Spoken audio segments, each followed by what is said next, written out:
Rogue Radio.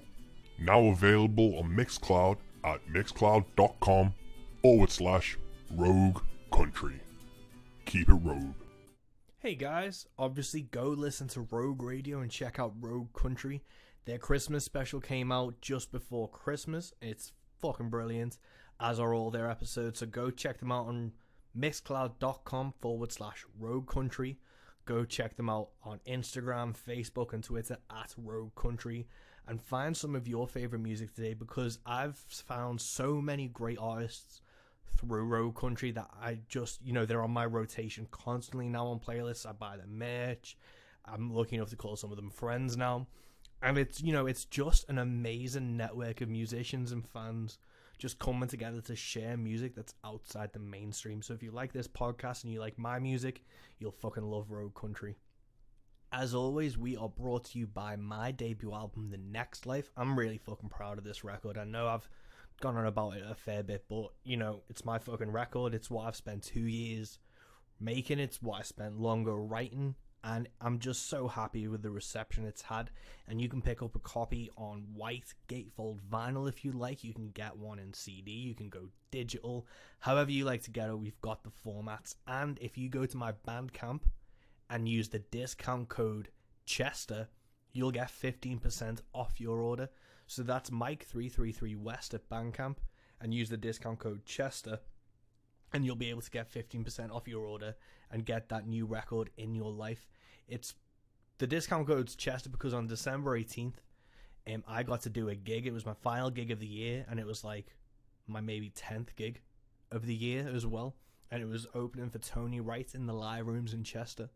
And it was really weird, man, because, obviously COVID's out there and everything, and it's all socially distant shows. This was the live room's first show back after obviously being in lockdown and having to deal with all the government restrictions. And the staff at the live rooms just fucking killed it. I got my own dressing room. I got the little temperature check thing. And they taped off loads of stuff, so you had certain routes to go. They wiped everything down. I obviously took my own microphone and leads and cables and shit. And it was just an amazing night. That was, it was a good way to end the year. And I don't know if I hadn't have done that show, how I'd be feeling right about now, because I've gone from doing like hundreds of shows a year for the last 3 or 4 years to I did the tour with Amigo the Devil at the beginning of the year. I did one gig in March, and I had an EU tour booked in April, which obviously went to shit with Uncle Wormwood. And after that, it was just like, what the fuck can you do? So I got to do a gig with Tony Wright in October, thanks to the Salty Dog in North, which invited me up.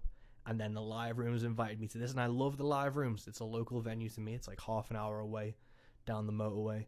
And yeah, it was a really weird gig, and it's also shown how important live shows are still, because as much as I do online stuff, as much as I do the podcast, as much as I try to reach folks, the most interaction and engagement I've had in months was from that live show.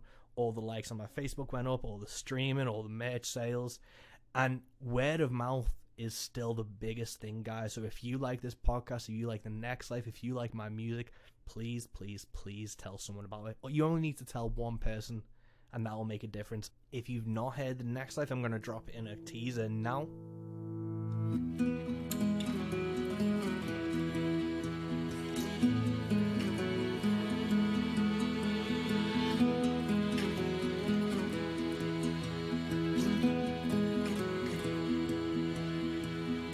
What if we never go? What if we stay? What if we spent our life in a world we made? What if we slept all day and loved all night? What if we ran away to a peaceful life? All I'm asking, all I wonder, all I'm saying is don't go.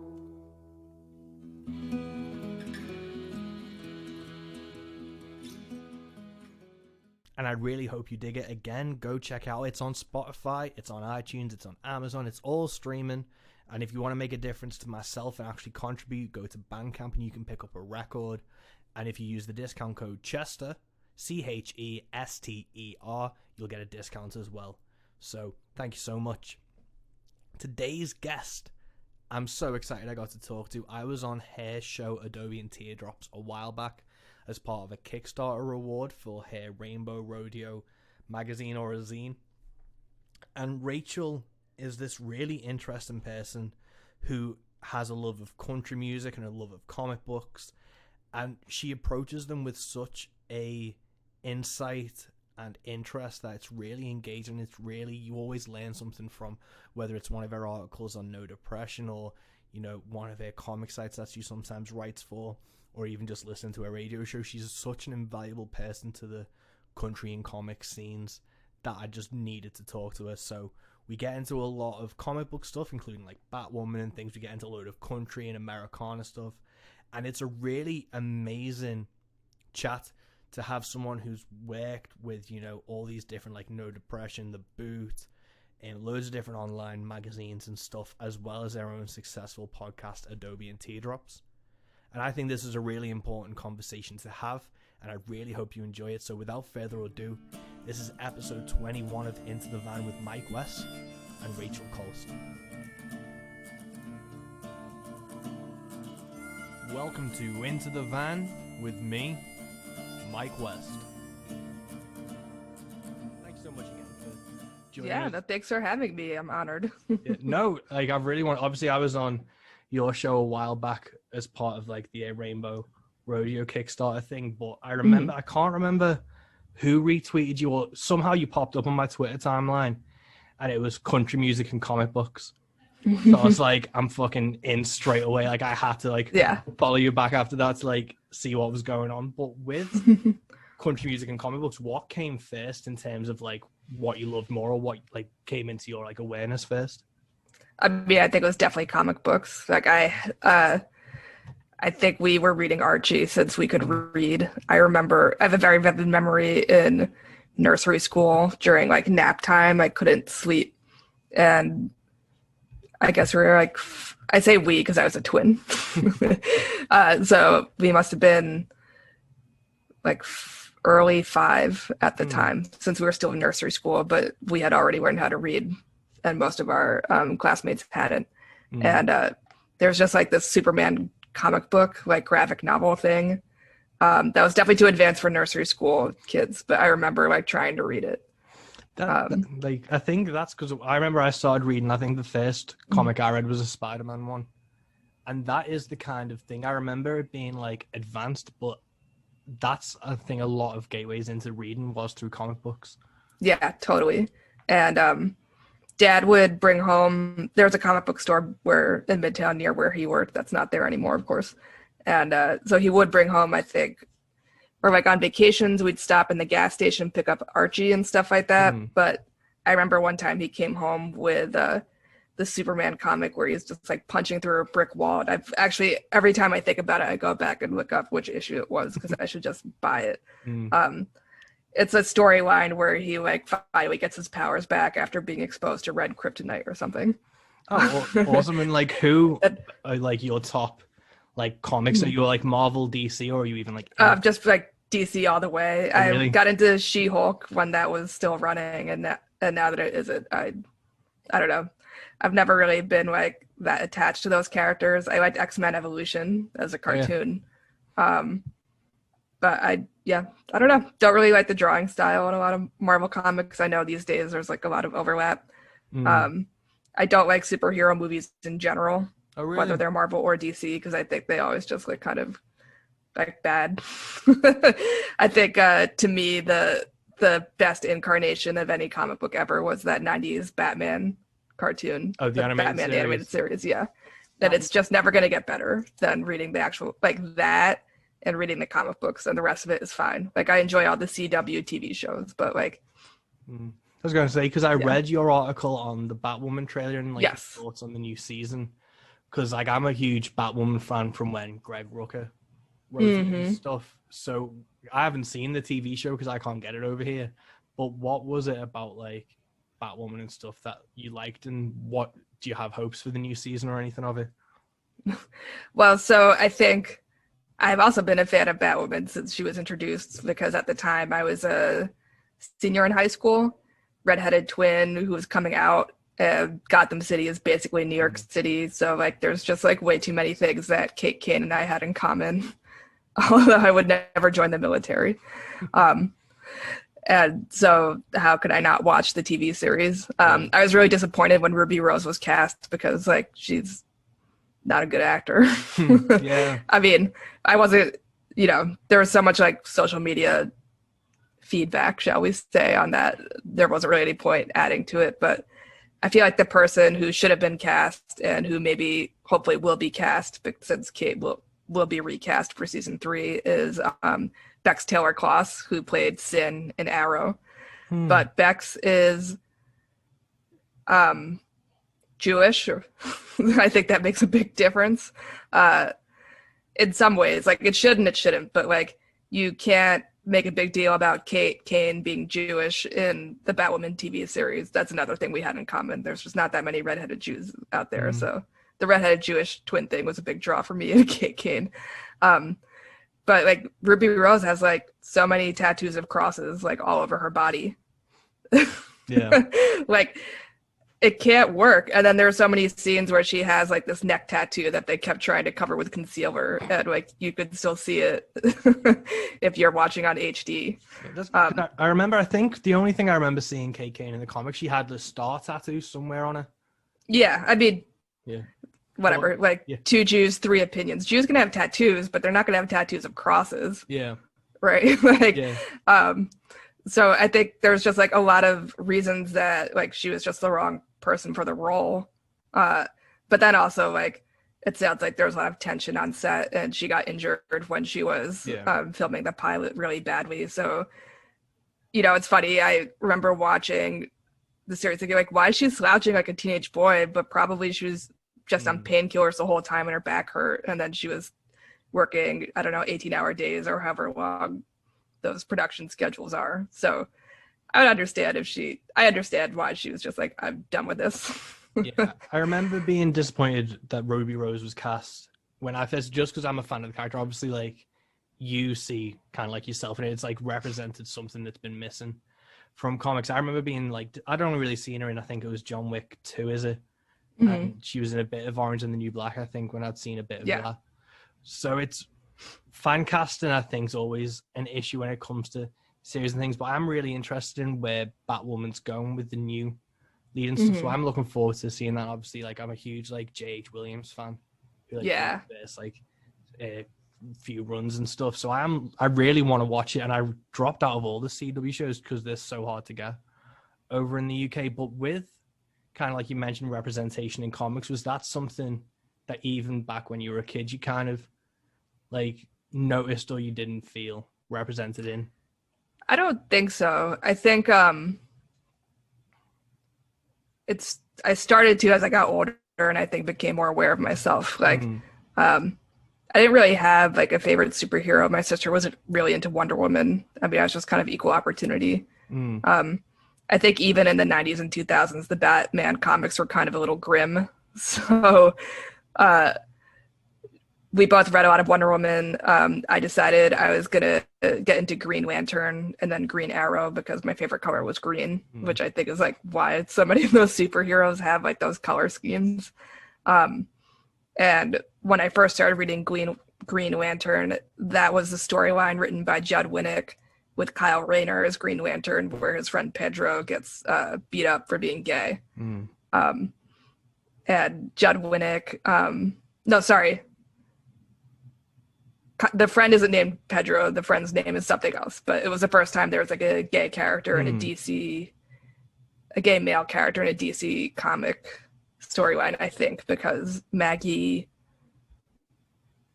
what's her last name? The police officer in Superman, who then becomes the police commissioner in Gotham. Hi.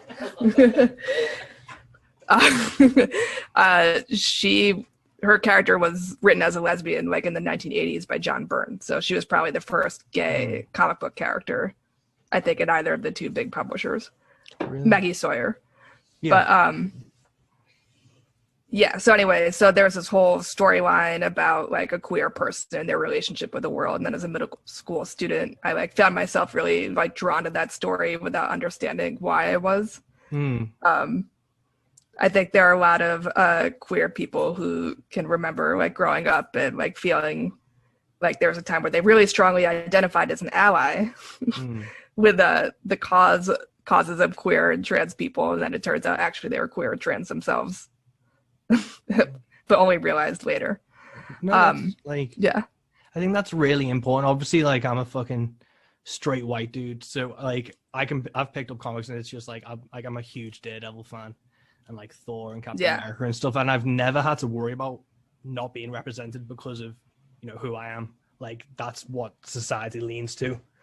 And it's like, I always hate these fucking debates when, you know, if you know, Ironheart replaces Iron Man for a bit, or Falcon picks up like Cap Shield and stuff, and it's like people start kicking off about these things, and it's like, why can't you just let someone else, you know, see themselves in these heroes and these storylines? And, you know, the writers and artists aren't stupid. They know they don't live in like these isolated little bubbles, so they start trying to bring in, you know, these new ideas and new characters and stuff, and it just makes it for a better experience. Like, even people kicking off about like how Wonder Woman's represented, or they aren't like a fan of Batwoman because it's a girl, and it's like, well, you just let people have things that they fucking like. And yeah, it doesn't take anything away from you.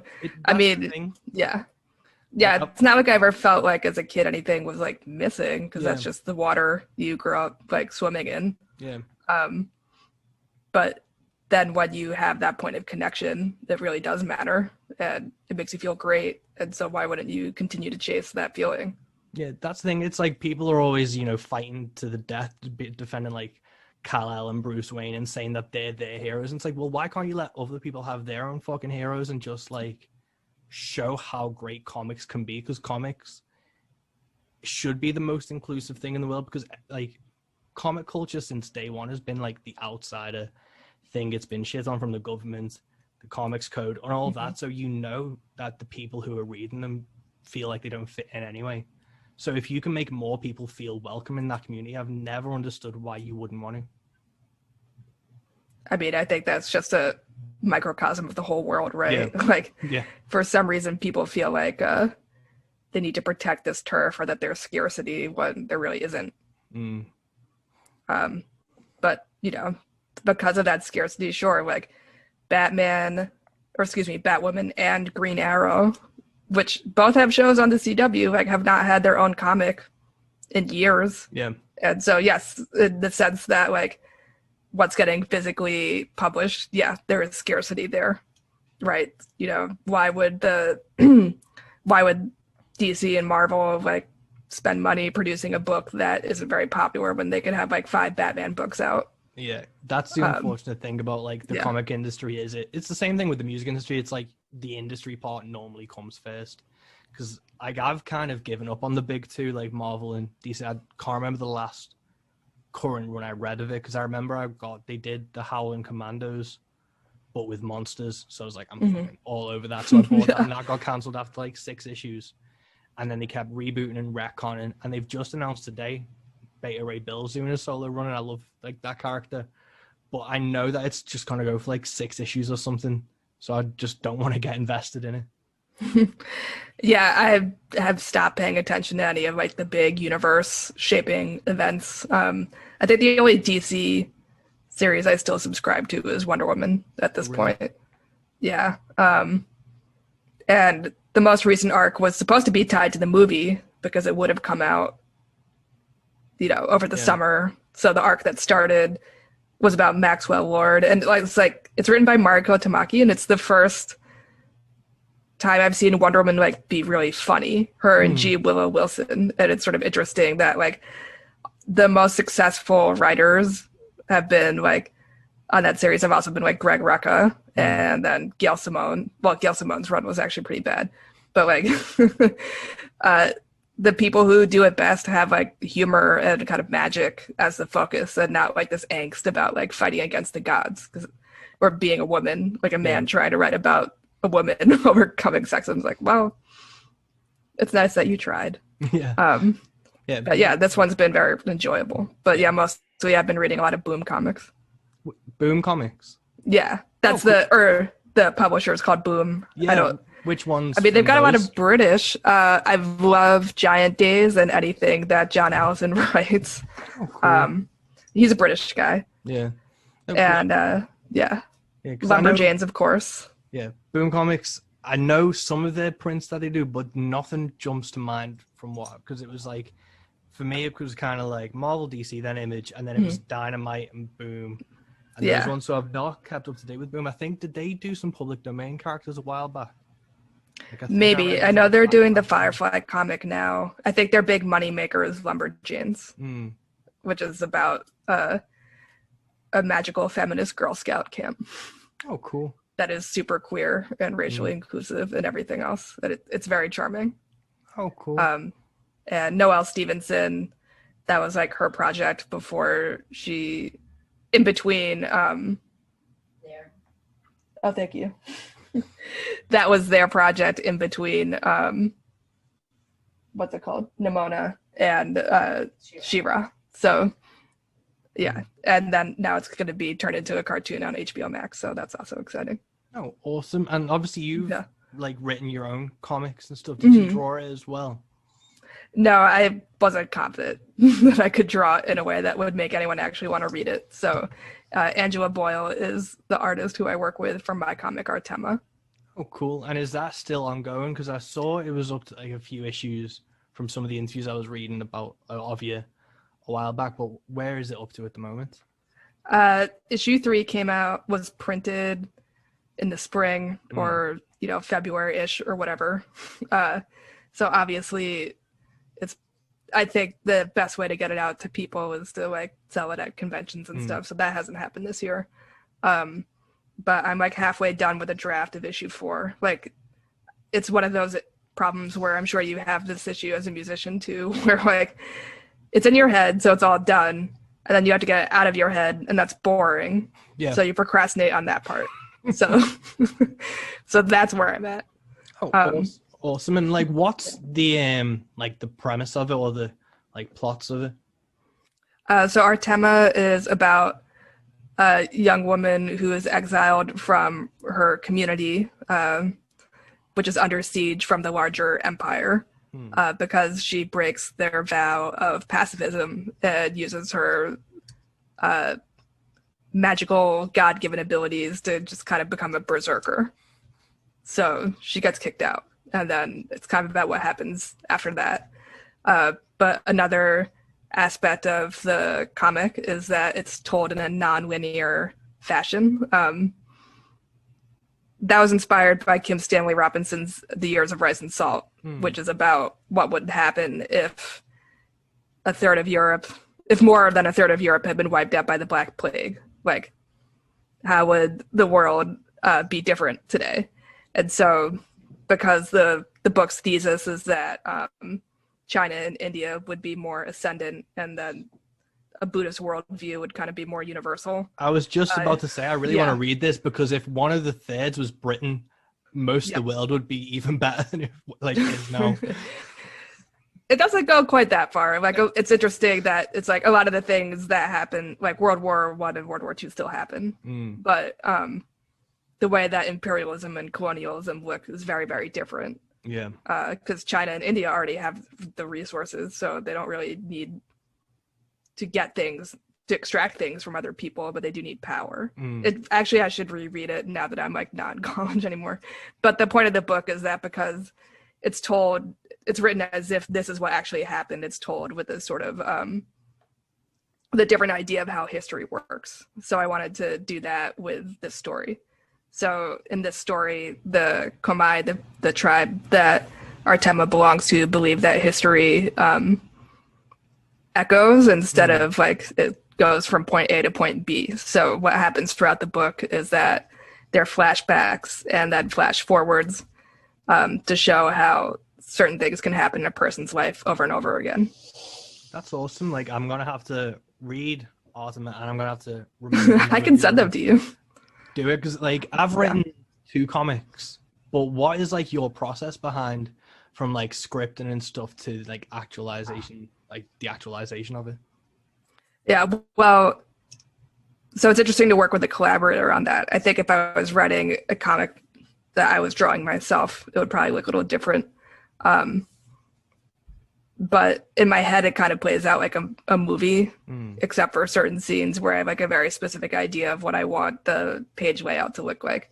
So what I've been doing is I've been writing it like a script, and then in the margins, writing a page layout if something specific comes to mind. So that's where I'm like in the middle of it, because I could, like, again, it's all in my head, and getting out to paper is going to be boring. Yeah. And then what I'll do is I'll rewrite the script, I'll type it up on a computer, and then while I'm doing that, I'll make thumbnails for pages, send it off to Angela, and then she might have feedback for another round or 2 before she starts to draw it. And so far, all 3 issues have been kickstarted on Kickstarter. But I think what I want to do for whenever we launch the next campaign is to have a couple of the first few pages done, so people have a better sense of what it is that they're paying for. In the past, it's just kind of relied on people we know being nice and contributing. Awesome. Like, because I wanted to talk about Kickstarter, because that was how like you'd funded Rainbow Rodeo. But so was Artemis your first kind of exploration into Kickstarter? That's right. Yeah. I mean, I also had sort of an in because I know one of my friends works at Kickstarter and started out working in the comics division, but there wasn't anything that she did that was different, that she would have done differently from anyone else starting a campaign. She just like sent me a direct email with a couple of resources that Kickstarter had developed. And so I think the biggest resource is like the spreadsheet that's completed with some formulas to help you get a sense of like, okay, well, this is how much I want to raise plus the 10% or whatever it is that Kickstarter takes. Plan out and guesstimate which rewards you're going to make available, how much it's going to cost to actually make them, and estimate how many people are actually going to buy that, like pick that tier. And then you can get a sense of how viable your campaign is, or if you need to kind of maybe offer different tiers. So that's what I've used for Rainbow Rodeo and for the Kickstarter for Artema. Seems to work so far. I've mostly made over what I expected to make. So that's awesome. And with like the Kickstarter of those 2 things, like I have a friend, Tom, who puts comics out over in the UK, and he swears by Kickstarter because it helps him reach like a new audience as well. Have you found like people who weren't aware of like Adobe and Teardrops or your other work, like through Kickstarter, finding Artema and Rainbow Rodeo? Not so much with Artema, which has been interesting. That's mostly been people I know personally. But for Rainbow Rodeo, it was like, we raised $2,200. There are a lot of people who like I have no idea who they are. There are, I think, over 100 backers. I know or kind of have an idea of maybe like 30 of them and how they found out about it. But like the other people, I don't know. I know that Country Queer, which is a website devoted to queer country music, which I also write for, had a little article. And I know that they have a pretty wide following, so I think that might have helped a bit. But yeah, I wish I knew. I wish the tools for Kickstarter are a little more sophisticated to know, like, but I also understand why it's kept private, where like I would want to know exactly how this one person, what did they click on to find this? And then also because Rainbow Rodeo was launched through their campaign, Signs of Change, which my friend spearheaded, which is awesome. The idea was to highlight projects that had a social justice mission. And so because of that, the campaign was featured on the front page for a couple of days. Oh, awesome. With Rodeo, how did that initial project come out? What was the initial thought behind it to kind of kickstart it before you kickstarted it? Yeah, I mean, I've been thinking about it for a long time and trying to think of a better way, or a way to have like something that was very focused on queer country performers. This was before the country queer site was even an apple in Dale Geist's eye. But then I procrastinated on it. I think it was because I had made the comic, and I could see that even with like a very modest budget, I think our tema usually only costs about like $700, which is like not money I have on hand necessarily, but for a comic book, because it's black and white, it's really not that much money. So because I saw that it was attainable, like why not do something related to music writing? But then also more selfishly, I've been applying to various zine fests with different political focuses, and the comic is not enough to be accepted into those zine fests, but something like a zine about queer country music probably would be. Yeah. So there's both like the selfish motivation, but also I think like with everything being digital, Spotify being the main way that most people interact with music, I just think it would be cool to have like a physical artifact, something that helps maintain like a network of different musicians. Because one of the tiers I had for the Kickstarter was that musicians could order 10 copies at cost, so for about $1 each, and then they sell it, and then they have a profit, and then their fans learn about other musicians who are similar to them.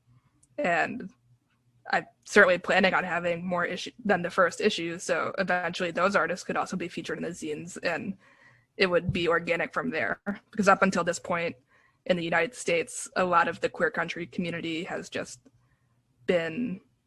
existed because specific musicians host regular showcases in different cities, but that's only like New York and LA. There's a lot of other America in between. So why not create a community that way? And then once Country Queer began, that site is all volunteer run. They do sell t-shirts and things like that, but until it's something that is financially viable enough to pay the writers are working on a volunteer basis. So another important goal to me for the zine was that people could get paid to write about queer country music. And that's so cool. Yeah, I mean, what I'm really excited about is we made double the initial budget. So I wrote everybody who I thought would be interested and said, hey, I know that the pay rate for the article is not that much, but I could also pay you and give you copies of zines that you can figure out how to sell. And then at that point, it was competitive with writing something for a web publication. But then with the fact that we raised double what I had planned, everyone got paid like way more than they would have for writing for something like No Depression or even Rolling Stone. So that felt really great. Oh yeah. So cool. Well done. Like, yeah. Like, obviously, like I'm a fan of your writing and stuff, because I remember it was I think it was the boot when you did a brief history of queer country. I remember reading that, and obviously, like, unless like without a zine or without someone kind of like showcasing these artists and that music, you can't really find it unless you like just start digging on your own. You find people like yourself to do it. So to see this zine come to fruition, to actually like succeed in such a great way, is such like an amazing thing to show that, like, again, it's about representation and knowing that the artists and the demand is there, and no one's really been catering for them or acknowledging them in a meaningful way.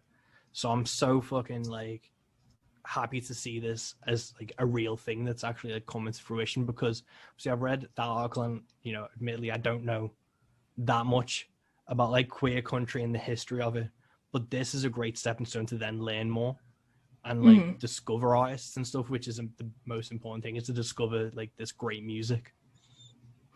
Yeah, I mean, I think like the internet is not forever, and so I think having like a physical artifact is really important. And I think we've also seen that there's a lot of big money trying to figure out how to like cash in on queer country music as well, because Apple Radio just in the time that like I was working towards getting the zine out, I actually had meant to start fundraising for this like earlier in the year, and then COVID happened, so there wasn't any point in trying. But I have like the receipts in terms of like the email dates. I've been trying to like get this project off the ground since like early 2019, I think. But Apple Radio now has like a queer country radio show called Country Pride Radio, something like that. But to be honest, I really don't think that it's financially viable. And as much as I love that country queer exists, I don't think it's ever going to be viable enough for the writers to get paid. I just don't think the money's there. But for something like a zine that's small scale, it's something that could be profitable in a way that it helps artists who sell the zine. Yeah. Because a $4 profit for something that's really easy to carry, that's, you know, who wouldn't want to sell that? Yeah. The money isn't going back to me. I want it to go towards like other people in the community. I'm including like a very small payment for myself in the budget to the Kickstarter. Like I wrote some articles, so I paid myself $60. I want the money to go to like people who are writing the articles. But I don't know if it's going to be massively profitable the way that like Apple is expecting it to be. I think the audience is just small. And I think like if we're talking about country music fans, that doesn't, and queer country music fans, like queer people tend to make less money than straight people, and people who live in rural areas tend to make less money than people who live in urban areas. So I don't think the money is there, but it would be nice for everyone involved if I'm wrong.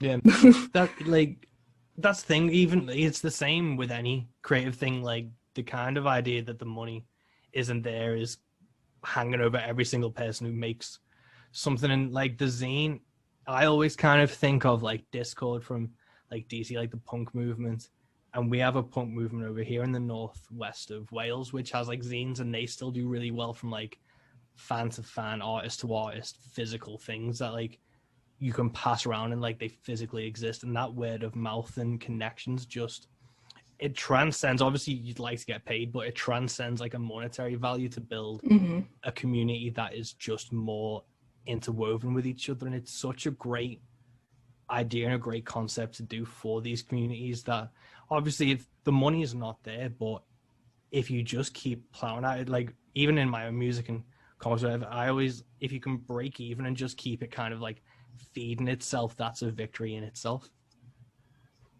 Yeah. I mean, I don't want to focus on the money as like the only benefit, but I think just in terms of like, especially with when you're working with artists other people, not being able to support themselves on music alone, I thought this was an opportunity to have a rising tide that actually lifted all boats. You know, like this is a project that can only benefit everybody who's involved with it. And I think that is sort of like how things should be. Yeah.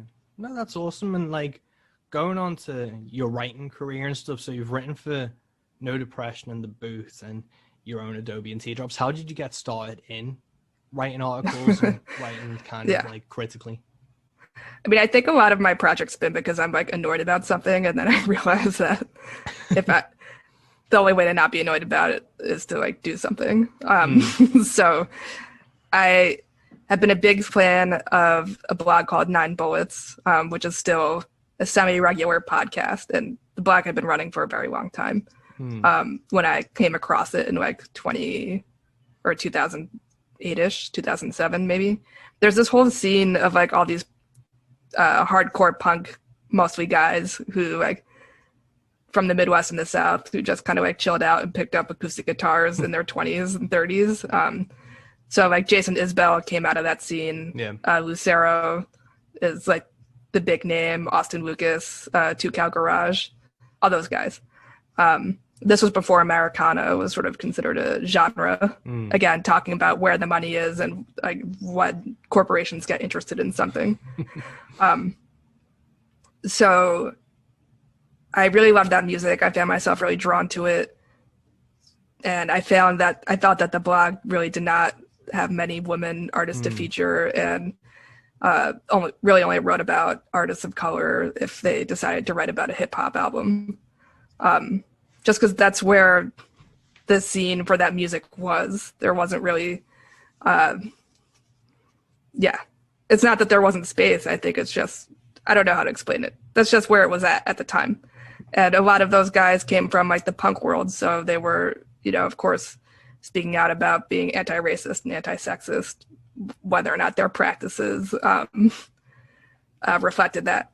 Yeah, but I think yeah. that's kind of like an issue, even like with like what I do with Road Country and stuff, where it's like we're all just white guys, so it's we know what we know, and we don't know what we don't know, but we have to try and make a conscious effort to find stuff we don't know.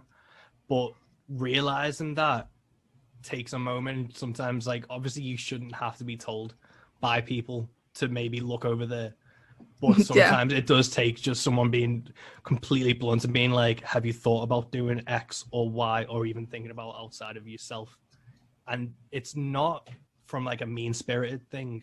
It's just kind of like a naive ignorance, probably. Yeah, exactly. I think ignorance is the word there. Yeah. And that's changed too. But so there were some artists who I thought it would be really cool if they were featured on 9 Bullets, and like I didn't know at the time, right? So I emailed Brian. I was like, hey, I think you'd really like these women. And I never heard back from him. And so I was like, what the hell? And of course, now I know that he got like hundreds of emails a day. And just because somebody says they're a fan and not a PR artist doesn't mean that that's the case. So I was like, well, if emailing him isn't going to like make it happen, what if I just started my own blog? So that's how I started Adobe and Teardrops. I reached out to another blogger named Von Quote, who had a podcast when those were brand new called Americana Rock Mix, and asked him for advice on how to get started. And he very kindly just sent my information around to all of the record labels and like PR people he was in touch with. And then somebody, I think Neville Elder, who still does music but mostly does film now, he had like a sort of gothic vibe, which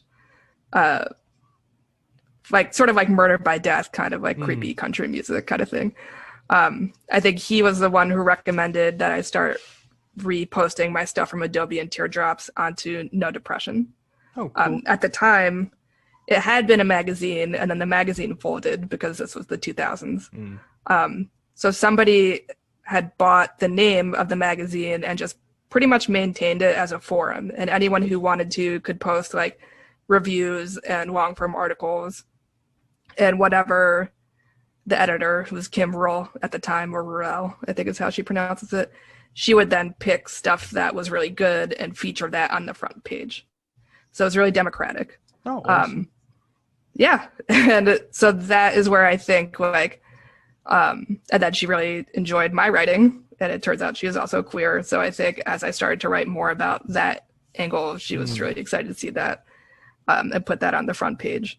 And then around the same time, I think it was also Neville who directed me to Karen and the Sorrows, because at the time they were doing a lot of kind of creepy country stuff too. And Karen put together the monthly queer country series in Brooklyn, and that brought artists from all over the country and even internationally together to just make country music. And from there was an offshoot into the West Coast that I think is also still ongoing. So it all just kind of happened around the same time, really. But Karen's also connected to a lot of the same activist communities that I was a part of as a teacher. There's like this Venn diagram of teachers and lesbians and Jews. And like Karen was at the middle of those circles for whatever reason. So it was just kind of organic. And then when No Depression was bought again to be made into a nonprofit publication, so it's now a quarterly journal by the Fresh Grass Foundation, the new editor, Stacy, reached out to me and said that I could still write for No Depression, and they'd even pay me. So like that was exciting. Yeah. And then through there, I just, from being on Twitter way too much, I got connected to Lori Liebig, who at the time was the new editor-in-chief at Wide Open Country. And that's where I started writing, I guess, more professionally, because No Depression, they're like, yeah, write a record review, cool. But for Wide Open Country, I had to write something and then make sure it was like SEO friendly and like do all this back end stuff on WordPress myself. And And then all of us got fired. Like 2018. I think it was too political and too like liberal for the publisher's liking. Really? But I've not actually received any confirmation on that. Okay. So, and then a lot of us started writing for the boot. And Angela Zimmer was more than happy to have us aboard. And then the pandemic happened, so a lot of us haven't been writing for them as much. But with like writing articles and stuff, what is your kind of process going into that? With obviously, because I remember you did the Arlo McKinley review for No Depression, I think, but then you did the one with Phoebe Hunt about building community, the violinist. What's kind of your approach to articles? Are they written on spec from like something you find, or is it, you know, No Depression or whoever says we've got this idea of a article, do you want to take it and run with it? What's the process from that to then actually sitting down to write the thing?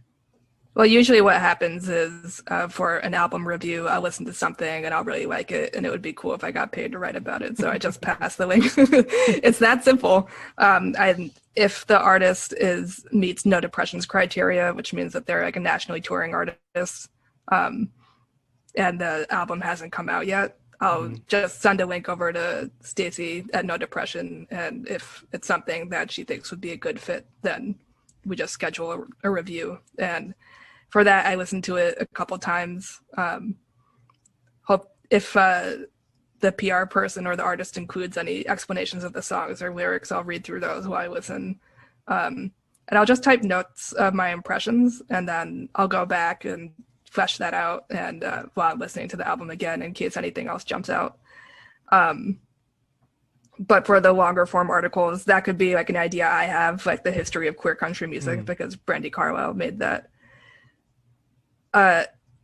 She made this comment that If She Ever Leaves Me for the High Woman was the first queer country song.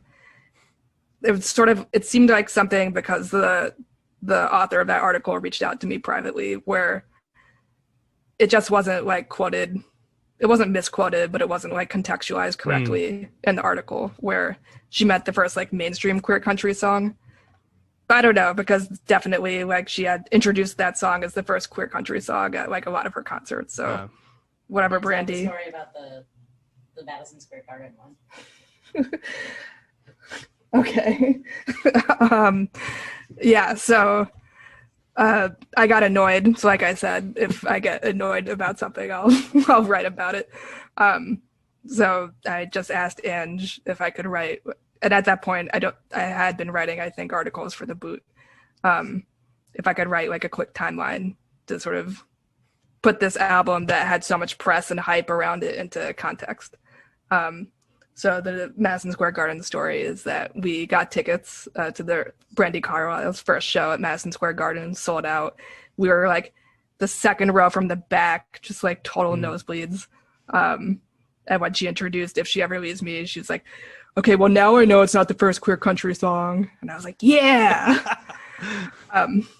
When the album came out, the boot had this an editorial that was just kind of like here's our general statement about the album, and then here's like all the articles we have with like in response to the album. So that editorial she posted on her Instagram stories, but the article linked to my timeline. So I'd like to think that she read it. Oh, awesome. But who knows if she did, because the article itself was like, well, it's not the first queer country song. So maybe she didn't dig much deeper. Yeah. But like, she's friends with the Indigo Girls. She couldn't not know. Yeah. Yeah. I think it's a hard thing for like artists, because it's like you want to be truthful, but you also want to market things. And I think the lines get blurred and people start quoting wrong or ignoring parts of history just to try and have a soundbite. And I think that's the problem with the internet, and what your zine and stuff kind of moves away from, is getting rid of that kind of clickbait, which well done for, you know, having that whole thing to lead up to, you know, Madison Square Garden to be like corrected. If only you could have like ran quickly down to the stage and been like, you're welcome. Yeah. I'm here for you, Brandi. I don't know. You don't have to put this in if you don't want to, but like, she kind of just rubs me the wrong way as a person. Like that, apparently that concert was her wedding anniversary to her wife, who really hates being the center of attention. And throughout the concert, she made a point of saying that and then asking people to applaud for her wife in Madison Square Garden, where she booked her concert for their anniversary. And like, it's funny, I've seen her perform a bunch of times, even though I'm not like a huge fan of her music. It's like if like I went to Jazz Fest and then she was performing, so I went to go see her, like that kind of thing, you know? And she just does it every time. Like, what is that? That's mean. Yeah, I am. My girlfriend comes to most of my shows, and I know if I pointed her out even to like 20 to 50 people, I'd get a dig in the arm on the way home. So you just wouldn't do, let alone at like Madison Square Garden. On their anniversary. Like, that's something where I feel like you could say to your manager, you know what, I'm going to be home with my wife and kids that night. Yeah. So we'll see. I'm waiting for like this darker side of her to be exposed because I think it's there. Really? I know that's evil of me to say, but like she's got like a weird manic energy, and like if whenever I see that in a guy, something will inevitably come out. I'm like, well, yeah. So yeah, no, I totally get what you mean. Well, I wish her the best, but like I'm not going to be surprised when something comes out. No, but going from your articles and stuff and country and comics, what was your first exposure to country music, and what was kind of instilled your love enough to start writing critically or like analytically of it? Yeah, I think, I don't know. I grew up in New York City, so there's no, and you know, my family is from New York City. Just like immigrants, got off the boat, didn't feel like going anywhere else. So it's not like it was something I grew up with. I mean, I grew up with the Beatles and like a lot of the 60s folk music and stuff. For some reason, one of my Hanukkah presents was a Walkman when I was like in kindergarten, so I was like 5 or 6.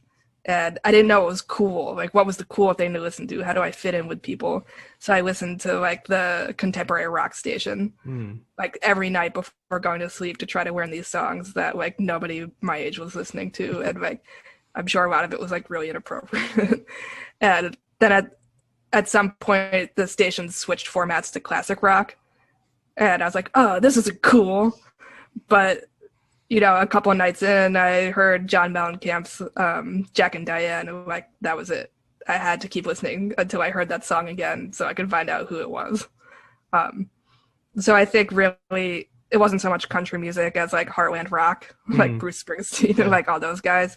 And that's still like the music I feel like I still like the most, like Arlo McKinley and Two Cow Garage. Like that's all from that same kind of drinking water. Awesome.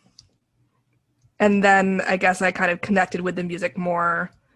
When I was in middle school, I fell deeply in love with this band called Cowboy Mouth that was from New Orleans, which is why I was at Jazz Fest. And they have, it would be Americana now. And if they were still making new music, they're not really. They're mostly just see themselves as like a touring band and like that's their main function.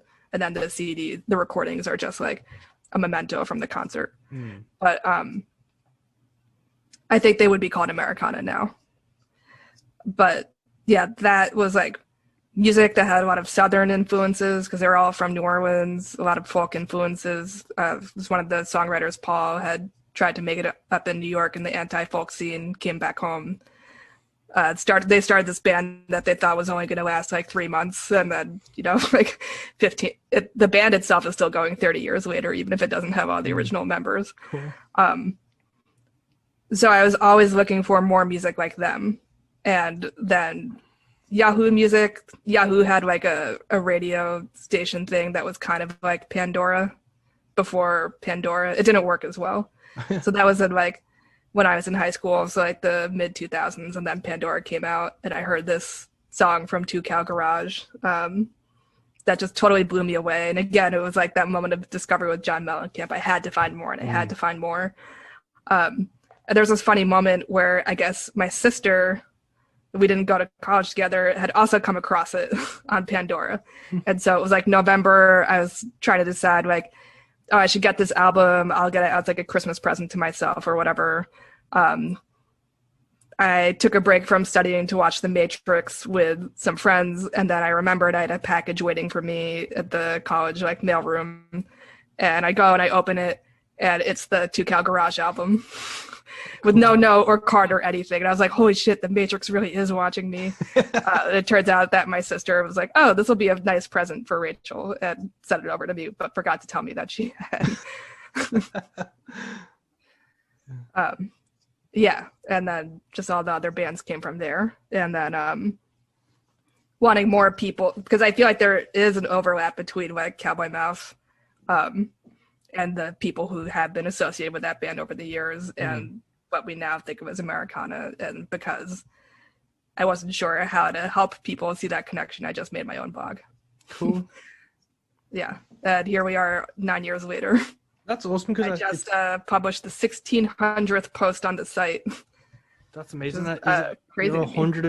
You're nearly 150 episodes into the show itself, or like when you play tracks.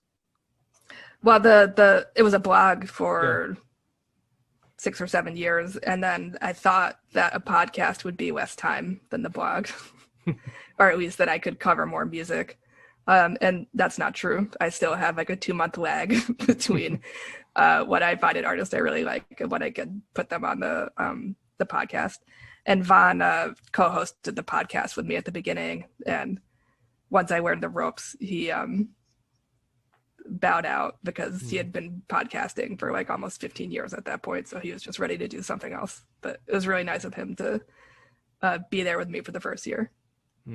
Cool. And with like, obviously you kind of seen Americana before Americana was a thing. What do you kind of think of the future of like country, like an alt country and that Americana sound going forward? Because it still seems to be shifted, and Americana seems to be like the bigger catch-all term that is anyone with an acoustic guitar, basically. And in the UK, it's Americanas. It can go anything from like Dylan and Lennon-esque to Springsteen to, you know, full pedal steel, basically country music that people are too afraid to call country.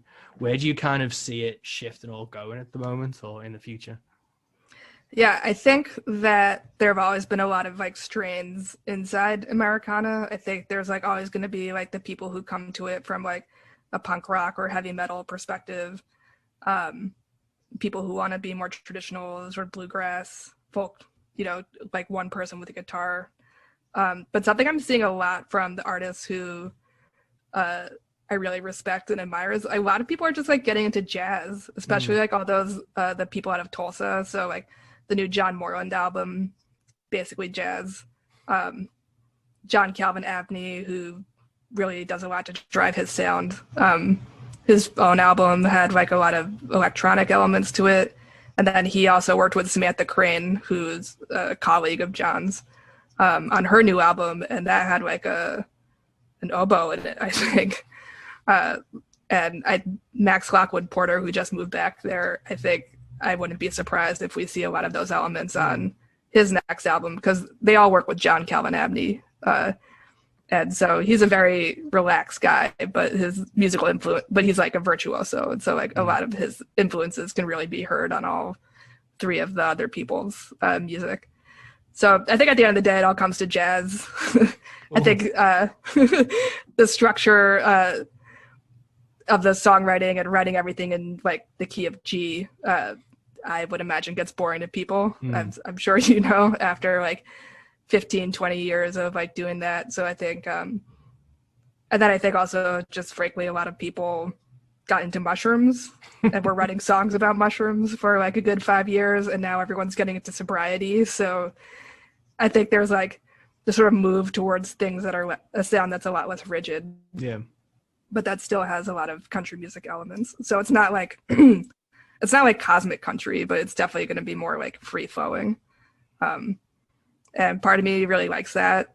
And part of me also really likes, I just want to hear like some guys who smoked way too much in high school and like singing about whatever's going on with them. Yeah. That's so interesting. And like, obviously with Adobe and writing for these things, you must just get inundated with emails and music and stuff. Is there anything recently that's like kind of jumped out at you that's like ended up in your inbox and stuff, or any music you've come across that's really excited you or broke the mold? Yeah, I think I'm starting to get a little more jaded about it. So, obviously, I really liked your music Thank you so much. because it's sort of like that more like rock and roll approach. Are you asking about like anything specific that's coming up ahead? Yeah, Or, anything like, or any artist that you're just really excited about? Yeah, Miko Marks has like this album coming up. I haven't had a chance to listen to all of it. She is a Black woman who had like a record deal in Nashville like 20 years ago and didn't go anywhere because she was Black. And I don't understand like how a record label functions, like where you would just sign a bunch of people and then decide you don't feel like marketing them. But she was just told over and over again, we don't know how to market you. They wanted her, or I think also what happens is that the labels and the managers will hand people songs. We're talking about commercial country music in Nashville. We'll like give people music and tell them to go sing it, and they don't always want to. And I think with Charlie Pride passing, that I'm sure that was a very big part of his story. Yeah. And so a lot of people's record deals just stall. And so she went back to the Bay Area, and I think she had this dream that she was going to make a country soul album. And so she did. And it probably would have been released this year, but I think they're going to wait. They're waiting until early 2021. Oh, awesome. Yeah, actually, this new to me record label, Brooklyn Basement Records, has a lot of artists who have really been catching my ear. So she's one of them.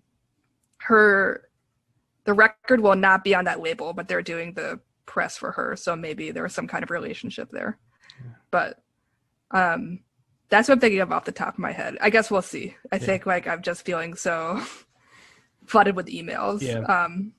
But I think just like movies, like I think music seems to have its own sort of cycle in terms of like what's good and what isn't. So a lot of the music I get towards the end of the year, and stuff that gets released in January and February for whatever reason doesn't catch my ear as much as the stuff that gets released later in the year. And maybe it's just like That's seasonal. interesting. Like I'm frustrated that I'm stuck inside. It's winter, but I'll be more receptive to emotions and feelings in the spring and the summer.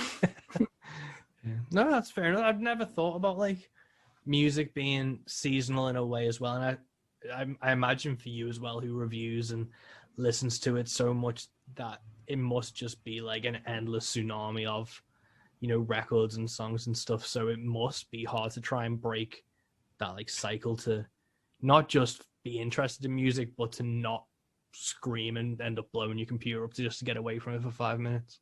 Right. Yeah. I've started to get like very into jazz specifically for that reason, because I don't know anything about it and I don't know what's going on and I don't know what's good and what isn't. Yeah. I mean, obviously elevator music is not what you always want to listen to. So I've just been immersing myself with that. So it's like music that I can find interesting without having to think too hard about it. Yeah, I do that from like a creative perspective, and like obviously because I'm a country musician and I do the road country stuff, so I get a lot of country music to listen to. I always do this thing called like a hard reset, where I end up just listening to the complete opposite genres. So it's either like black metal and death metal and just extreme noise, or it's like I just put on like Wu-Tang Clan for like a week straight, or like Public Enemy or something, just to try and get so far away from like one guy and a guitar that I'm like, even like I'll pick up a guitar and go, I can't even be asked listening to myself. So it's like I'm just need to like take a break for a bit, but it must be for yourself just kind of like a relentless thing. But it's cool that you find like jazz as a way to kind of like break the mold and stuff. Yeah, and I think also like my workflow, which is such like a gross term, but that's changed a lot since I started the blog. So I started it as like a kind of release from teaching. I was a high school history teacher for 4 years. Cool. So I started it while I was in grad school. And so this was like a thing I could do that wasn't related to teaching, and I could get my mind off of it. And then teaching itself is really intense. So to have like a lot of very intense human interaction and then listen to very intense songs and then write about them, I think was just a way to process everything. but I'm not teaching anymore. I have more of a desk job as like basically a guidance counselor. And so the music is just on while I'm working, as opposed to like, and I could just listen to hours and hours of music a day. And I didn't do that when I was teaching because I was in the classroom. Cool. So it's become something that's just always on instead of like the break I get to take. Yeah. No, amazing. Well, we're coming up to the hour mark, so I don't want to keep. Oh, sure. Yeah. But I've got a few notes and things, and the only thing we've not hit on at the moment was I read in an interview you were a fan of the Redwall books. Yes. Wait, what interview? It was a Geek Experience one because it was about the comic. I did a bit of a deep dive, but I saw Redwall, and I'm a huge fucking Redwall fan. Oh my god! I gotta introduce you to Gabe. He's gonna be co-hosting the episode that comes out on Friday. Oh, awesome! Like, how did you get into those books? A family friend like gave them to me for Christmas. Really? Yeah, and like, I think those books, like, you don't have to start with any one particular book. So I don't know how or why she picked the three that she gave me. So it was The Bellmaker, Outcast of Redwall, and I think Salamandastron. And right, that was like peak Redwall. And so I picked The Bellmaker because it had the coolest cover. Oh, it's like with the cloak, and it's like he's got like this. I think the British and the American editions are different. So in the American edition, it was like they were very painterly for a while. So it's like these mice in a boat, and then there's this vision of Martin, this like mouse in like golden armor, like floating over their heads. Yeah. And at the time, I was really into King Arthur, so I was like, oh well, this one is wearing armor, so I have to read it. I have to start with that one. Yeah. I don't know why I didn't start with Salamandastron, which also had a badger wearing armor on it, but like. At the end of the day, the badgers are the animals I identified with the most. And so Artema is basically a badger for anyone who has read Redwall. Amazing. Like, it seemed like every now and then Redwall pops up on Twitter or something, and it's got this really weird cult thing. Because, like, the first book I found was Pearls of Lutra. And I remember... That was the best one. Yeah. When I was a kid, it was in one of those, like, school magazines where it was, like, a book fair. And I saw the cover on, like, a little thumbnail. And like I've still got them on my shelves, and I put them not in chronological order of when Brian Jakes released them, but I've put it in chronological order of Redwall history. Yes. Yeah. My plan is they're all still at my parents' house or my dad's house, and he wants me to take them. So and a bunch of them are signed. Really? So my plan is to get them over here and then buy all the new ones from the ones I still don't have, and I'm going to try to make myself read all of them, but I think like even the good ones are very much written for children, so it's sort of I've tried to reread them from time to time, but it's kind of hard. Yeah, I haven't read them in years because I like that's my kind of fear, and I have this kind of vision. My nephew's 4 now, so I want to give him the books when he's like a bit older, so I can like be like, do you like them and stuff, but I'm so jealous you've got some signed because Brian Jakes, he was Liverpudlian, so he lived like near me, and I didn't know this for years, so I kicked myself because at some point when I was a kid, he must have done a book signing near me, and I never knew, and I only found out about him living here and like passing when it was like the second to last book I think he passed, and then they released them posthumously, so like like there's such a good series. It's like Lord of the Rings but animals for kids. It's got like everyone I talked to about it has such like a great reaction to when you mentioned Redwall. Yeah, it's so funny because it's like most of them were like international bestsellers, and a couple of them were I have a copy of Redwall in Japanese, like just for fun, and but most people don't know it, right? Like he didn't want it to be turned into movies or video games, although the family has given this one studio permission to make a video game because he wanted kids to like read and imagine. But if he had made like, you know, if we look at Harry Potter, you know what I mean? Yeah, because like the first thing that jumps to mind is like Mouse Guard, like the comic that came out. Yeah, like, exactly. That was heavily inspired. It is Redwall. Yeah. But like, did you ever watch the cartoon? The Redwall cartoon? Oh, yeah. Yeah. So it's just Tim like, Curry. yeah, if they'd have just gone forward with that, but what could have been for like that book series. But I saw that in an article and I was like, I have to mention that to you before this Yeah. podcast ends, because it's always good to me, like a fellow fan of Redwall.